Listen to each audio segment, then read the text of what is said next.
নিউজটির headline দেখেই আমাদের যারা ফেসবুক বিশ্লেষক আছেন বা বিশেষজ্ঞ আছেন, তো তারা নানান ধরনের বিশ্লেষণ করে ফেলেছেন যে লও ঠেলা এই না সেই না।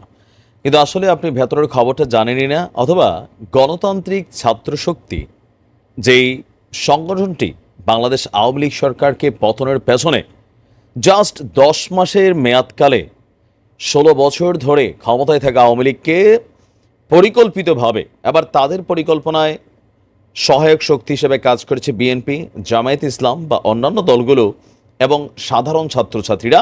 মানে মোট কথা গণতান্ত্রিক ছাত্র শক্তি হচ্ছে ওই টিম যারা আওয়ামী লীগ সরকার পতন করিয়েছে। আপনি আজকের দিনের উপদেষ্টা আসিফকে দেখেন, তারপর হচ্ছে নাহিদকে দেখেন, বা সার্জিস, হাসনাত, তাবাসসুম, আরও যাদেরকে দেখছেন সবাই কিন্তু এই টিমটারই মেম্বার ছিল। তাহলে প্রশ্ন হচ্ছে এই টিমটাকে কেন হঠাৎ করে বন্ধ করে দেওয়া হলো, অথবা গণতান্ত্রিক ছাত্রশক্তির কার্যক্রম স্থগিত কে করলো? প্রথমত, এটার কাজ কোনো সরকারিভাবে নিষেধাজ্ঞা সামথিং লাইক দ্যাট এরকম না, এটার ব্যাখ্যাটা অন্য জায়গায়। প্রতিষ্ঠার 1 বছর পার না হতেই গণতান্ত্রিক ছাত্রশক্তির সকল কমিটি এবং কার্যক্রম স্থগিত ঘোষণা করেছে কারা? এই ছাত্র সংগঠনটিরই ফেসবুক পেজে একটা পোস্টে থেকে আমরা জানতে পারলাম যে আপনার এই দলের যারা নেতা আছেন তারাই আলোচনা কইরা, মিটিং কইরা এই গণতান্ত্রিক ছাত্রশক্তির কার্যক্রম স্থগিত করেছেন। তার মানে এটা সরকারি কোনো নির্দেশনা অথবা আইনি কোনো নির্দেশনাকে ফেস করে এটা হয় নাই, এটা এখন তারা করছে। তবে এটা তাদের প্ল্যান বি, এটা নিয়ে পরে আরেকটা আলাদা ভিডিও করব, যারা বোঝার তারা বুঝবেন। ছাত্র জনতার যে অভ্যুত্থানে আওয়ামী লীগ সরকারের পতন হয়েছে, সেখানে আন্দোলনের সামনের সারিতে থাকা আপনার সকলেই ছিল গণতান্ত্রিক ছাত্র শক্তির নেতারা। এই সংগঠনেরই দুইজন এখন উপদেষ্টা হিসাবে কিন্তু দায়িত্ব পালন করছেন। তা আমরা যদি দেখি আপনার আচ্ছা, এখন এটার মেইন রিজনটা হচ্ছে কি, 22 সেপ্টেম্বর থেকে একাডেমিক কার্যক্রম শুরুর উদ্যোগ নিয়েছে বিশ্ববিদ্যালয় কর্তৃপক্ষ। কিন্তু এর আগেই ক্যাম্পাসে ছাত্র রাজনীতি নিষিদ্ধ করার দাবি তুলেছেন শিক্ষার্থীদের একটি অংশ। এ দাবিতে গেল কয়েকদিন যাবৎ তারা ক্যাম্পাসে বিক্ষোভও করেছেন। আমি বুঝাইতে পারছি খেলাটা কোন জায়গায়। এখন ধরেন এই সাধারণ ছাত্র বৈষম্যবিরোধী আন্দোলনের ছাত্রছাত্রীরা তারা চাচ্ছে যে শিক্ষাঙ্গনগুলো হবে ছাত্র রাজনীতি মুক্ত। তো গণতান্ত্রিক ছাত্র শক্তিও একটা রাজনৈতিক প্ল্যাটফর্ম।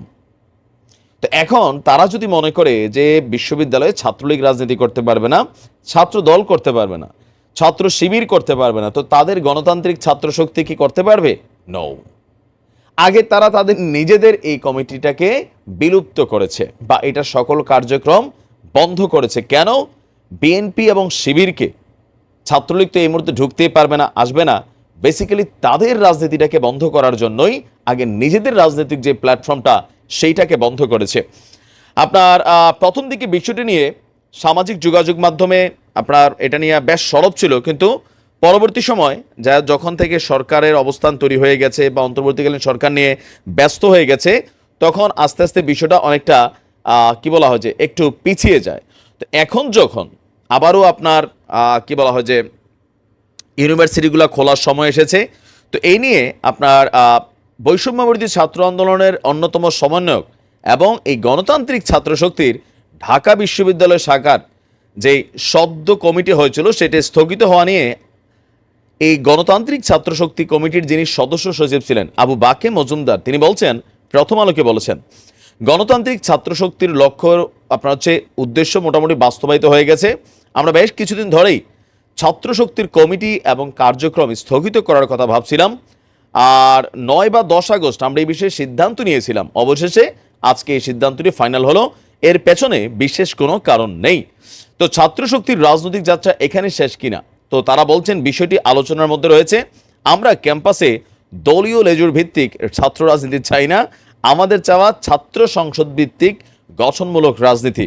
এটার পক্ষে আবার আমিও না, এটা নিয়ে আলাদা ভিডিও হবে। এবার বুঝাতে পারছি যারা খুব খুশি টুশি হয়েছেন, বেসিক্যালি এটা না, এটা হচ্ছে কোনটা, ওই যে বিএনপি এবং জামাত শিবির তাদের যে ছাত্র রাজনীতি, এটা আটকানোর জন্য আগে নিজেদের যে দলটা আছে সেটাকে তারা বিলুপ্ত করছে।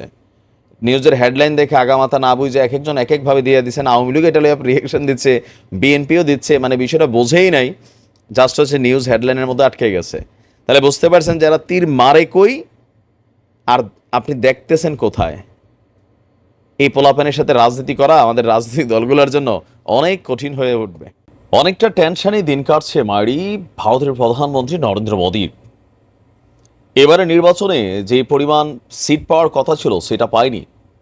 প্রতিবেশী রাষ্ট্রগুলোর সাথেও তেমন আর ভালো সম্পর্ক নেই। এরই মাঝখানে সেভেন সিস্টার্সের খুবই অন্যতম গুরুত্বপূর্ণ একটা রাজ্য মণিপুর। মণিপুরকে কন্ট্রোলে নেওয়ার জন্য মোদী এখন সেই কাজটাই করেছে যে কাজটা ইতিপূর্বে আর কখনো করেনি। এমনকি মোদী এই ক্ষেত্রে কিছুটা সফলও বলা চলে। আবার মোদীর জন্য এখানে একটা ব্যাড নিউজও তৈরি হয়ে গেছে যে তোমার রাষ্ট্র কতটা নিরাপদ।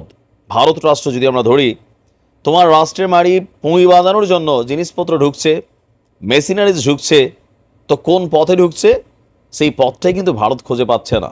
এমনকি এগুলোর অরিজিন, এই মেশিনগুলো কোন দেশের সেইটাও কিন্তু একটা রহস্যজনক কিছু। আপনারা ইতিমধ্যে জানেন যে মণিপুরের যে মুখ্যমন্ত্রী আছে বিজেপির, সেই ল্যাংটু কাকু কিন্তু পালিয়ে গেছে আসামে। এর পরপরই মণিপুরকে রক্ষার জন্য যখন দেখলো যে মণিপুরের ছাত্ররা সাতরঙা তিরঙ্গা উড়িয়ে দিয়েছে মারি, ভারতের জাতীয় পতাকা নামিয়ে, তারপরেই কেন্দ্রীয় সরকারের নির্দেশে সেখানে ভারতের যে এলিট ফোর্সের সদস্যরা আছে, কমান্ডো আরও বিভিন্ন যারা আছে, তাদেরকে মারি ট্রাকে প্লেনে করে পাঠিয়েছে মোদীর সরকার। আর তাদের এই টিমটি আপনার মণিপুরে যাওয়ার পর একের পর এক মারি নানান জিনিস হাতে এসেছে। আমরা দেখেন কি আসছে। ভারতের উত্তর পূর্বাঞ্চলের সংঘাত বিক্ষুব্ধ রাজ্য মণিপুর। মণিপুরের চূড়াচাঁদপুর এবং কাংপু কপি জেলার গহীন জঙ্গলে অভিযান চালাচ্ছে মারি মোদীর সেনারা। আর সেই অভিযানে একটি অস্ত্রাগারের সন্ধান পেয়েছে গোপন, এবং ভারতের সেনাবাহিনী নেতৃত্বাধীন যৌথ বাহিনী অস্ত্রাগারটি থেকে বেশ কিছু মেশিনারিজ পেয়েছে। সেনাবাহিনীর জনসংযোগ দপ্তর থেকে দেওয়া এক বিবৃতিতে নিশ্চিত করা হয়েছে মারি যে ভারতীয় সেনাবাহিনী, মণিপুরের পুলিশ, কেন্দ্রীয় elite force, central reserve police force এবং সীমান্তরক্ষী বাহিনী বিএসএফ এর সদস্যদের যৌথ বাহিনীরা গত 48 ঘন্টায় অভিযান চালিয়েছে চূড়াচাঁদপুর এবং কাংপু কপি জুড়ে বিস্তৃত গহীন জঙ্গলে। আর সেখানেই বেশ কিছু যুদ্ধাস্ত্র, গোলাবারুদ উদ্ধার করা হয়েছে। এসব অস্ত্র গোলাবারুদের মধ্যে রয়েছে ম্যাগজিন সহ একটি 7.62 mm AK series assault rifle, মাঝারি আকৃতির crude mortar, modified M16 assault rifle, 7.5 ফুটের রকেট, বড় মর্টার, বিপুল পরিমাণ গোলাবারুদ। এখন এগুলো পাওয়ার পর জব্দ করা অস্ত্রগুলো আপাতত মণিপুর পুলিশের হেফাজতে আছে। তো বলা হচ্ছে যে এটা আসলে মালগুলো কোথা থেকে ঢুকলো মাইরি, আর এই যে মালগুলো আছে সেটার অস্তিত্ব কিভাবে এলো। এই যে মণিপুরের যে মুখ্যমন্ত্রী ছিল, ভারত যেহেতু কেন্দ্রশাসিত সরকারের সাথে রাজ্য শাসিত সরকার, তো রাজ্যগুলো মুখ্যমন্ত্রী চালায়। তো সেই মুখ্যমন্ত্রীর বাসভবনে যখন ড্রোন হামলা হলো, রকেট হামলা হলো, তখনই দেখা গেল যে এগুলো ভারতের তৈরি কোনো জিনিস নয়। ইভেন এই জিনিসগুলো কই থেকে আসলো, মারি কাদের কাছে আছে, এই মেশিনারিজগুলোর বাকিগুলো কোথায়, সেইটা নিয়ে কিন্তু ব্যাপক একটা অভিযানের পরিকল্পনা নিয়েছে ভারতের কেন্দ্রীয় সরকার। আর সেইটার নির্দেশনা অনুযায়ী এই যে যৌথ বাহিনীর সরকার এই মুহূর্তে কাজ করছে বা টিমটা কাজ করছে যে মণিপুরে আসলে কি ঘটতে যাচ্ছে। মণিপুরে বেসিক্যালি মণিপুরের মানুষ মনে করছে যে তাদের রাজ্যকে ঠকানো হচ্ছে। ঠকাচ্ছে কে? কেন্দ্র সরকার। আপনি দেখেন কলকাতার মমতা দিদি বরাবরই বলে আসছিল যে আমার দেশের টাকা, আমার রাজ্যের টাকা তোমরা নিয়ে যাচ্ছ, কিন্তু আমার রাজ্যের জন্য যে সুবিধাগুলো সেগুলো দিচ্ছ না। এগুলো কোথায় যাচ্ছে? রাজ্য আমার, আমার এলাকার জনগণ, আমার রাজ্যের জনগণ তাদের ট্যাক্সের টাকা দিচ্ছে, সেই টাকা তোমরা কোথায় নিয়ে যাচ্ছ? নানান ধরনের ঘটনা ঘটছে। আবার ওই টাকা ব্যবহার করে আমার রাজ্যকে ডিস্টারবেন্স করছো, দলে দলে ভেজাল লাগাচ্ছ।